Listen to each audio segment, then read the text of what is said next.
Have you ever wondered how these are made?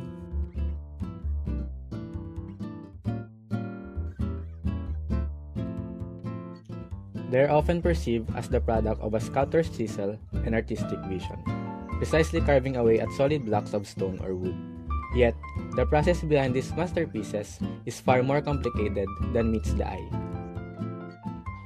In crafting such works of art, a sculptor embarks on a journey of subtraction, gradually revealing the form concealed within the raw material. But what if I told you that this process is not limited to traditional sculpting alone? Today, we are delving into the world of subtractive manufacturing, where precision and innovation converge to sculpt not just statues, but complex components, prototypes, and even certain products that we use in everyday life. According to Univoc, subtractive manufacturing is an umbrella term for various controlled machining and material removal processes that start with solid blocks, bars, rods of plastic, metal, or other materials that are shaped by removing material through cutting, boring, drilling, and grinding. In contrast, subtractive manufacturing is the opposite of additive manufacturing, which is defined as the process of adding materials to create objects rather than removing materials through cutting or drilling. One well-known example of additive manufacturing is 3D printing, which creates objects by adding layers of materials on top of one another to build precisely measured objects using the latest technology. To help you understand this, we will introduce a typical example of subtractive manufacturing, namely Computer Numerical Control or CNC machining. It is a manufacturing technology that controls the movement of factory tools and machines using pre-programmed computer software.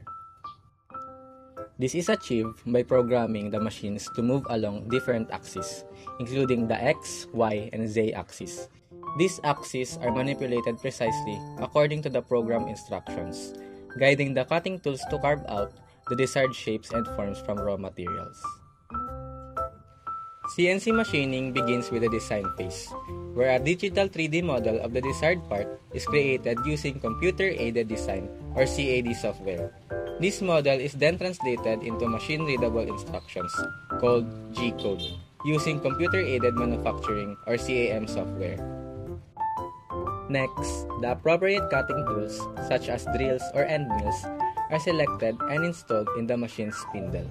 The G-code program is loaded into the CNC machine's computer control unit, and the machining process begins.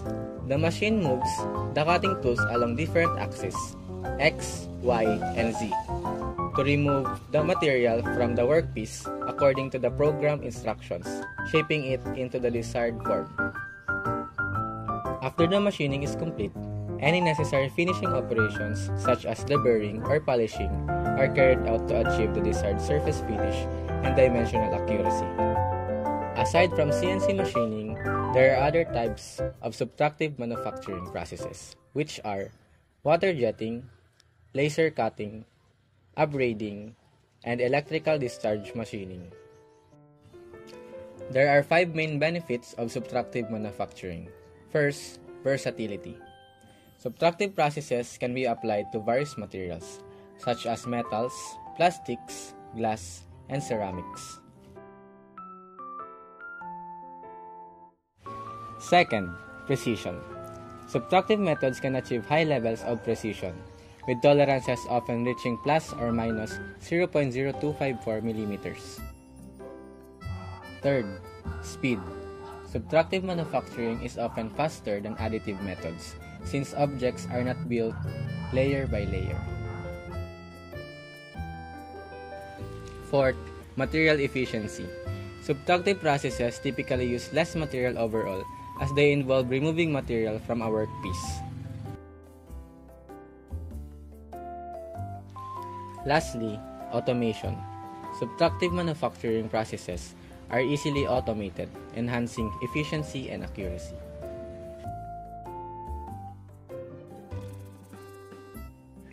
That's it for subtractive manufacturing.